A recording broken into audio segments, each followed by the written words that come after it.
Tunaenda sehemu ya 5, qari'atu tariqi. Qari'atu tariqi ni sehemu ya katikati ya barabara. Je, Muislamu anaweza kutekeleza ibada ya swala katikati ya barabara? Tumeelewana Kiswahili hapo eh?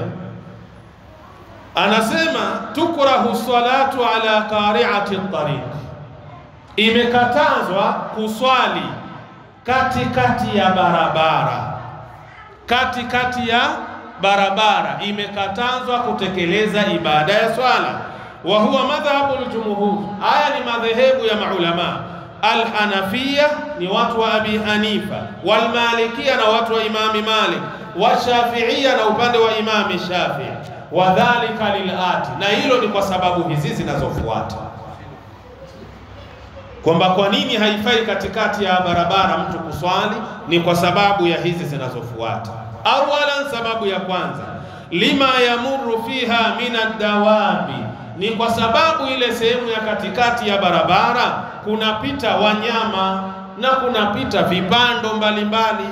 Fayakau fi dhalika min abwaliha wa arwathiha, na huenda wakati anaswali katikati ya barabara wanyama wanapita wanaangusha mikojo pamoja na kinyesi kile haja kubwa, japokuwa kwamba sio najisi, lakini itakuwa ile peke yake inakufanya nini? Inakutoa kwenye umakini wa ile sala. Nenda kwenye kitabu Al-Mudawwanatul Kubra Lisahnuni, kitabu nambari 1, ukurasa ni wa 182. Thaniyan, sababu ya pili, annahu yashghalu haqqa al-ammati, hakika yule ambaye anayeswali katikati ya barabara ameamua kujishughulisha na haki ya watu wote. Barabara ni ya mtu maalum, barabara ni ya mtu maalum, si ni kila mmoja anafaa kupita kwenye ile barabara.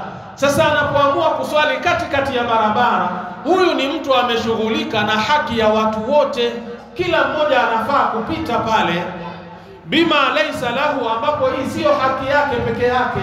Akasema ya kwamba mimi wacha ni swali katikati ya barabara, nani atanikataza? Nani ataniambia? Sio haki yako peke yako, kila mmoja pale ni haki yeye kupita na kutembea. Liannaha haqqul amati lilmurur, ndo anasema hiyo ni kwa sababu ni ya haki ya watu wote wale wanaopita sehemu kama ile. Kwa hiyo moja kwa moja pia hiyo haiwezi kukuruhusu kugeuza ile sehemu ni sehemu ya nini? Ya ibada. Nenda kwenye kitabu Al-Majmu' lin-Nawawi, kitabu nambari 3, ukurasa 162.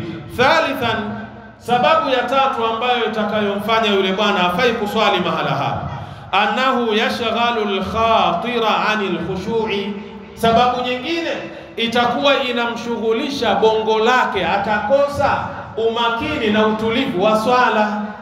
Wewe waswali katikati ya njia, mara kapita mnyama huyo, mara kapita punda huyo, mara kapita mwanadamu na pikipiki huyo kapita na basketi, utakuwa na utulivu kweli hapo? Moja kwa moja huwezi kuwa na utulivu kwenye sehemu hiyo.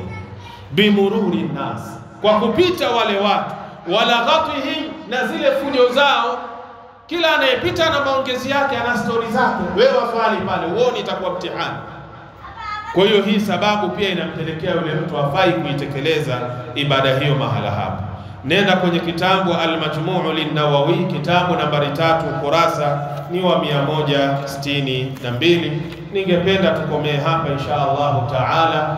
Kesho tutakuja kuangalia, je, inafaa mtu kuitekeleza ibada ya swala katika ardhi ambayo imeporwa, ardhi ambayo imeibiwa, imegrabiwa, sio? Sehemu ambayo imegrabiwa, imeibiwa, yani pabaya hapo. Tuelewana vizuri? Sasa tutakuja kuangalia, je, hapo unafaa kutekeleza ibada ya swala insha Allahu taala.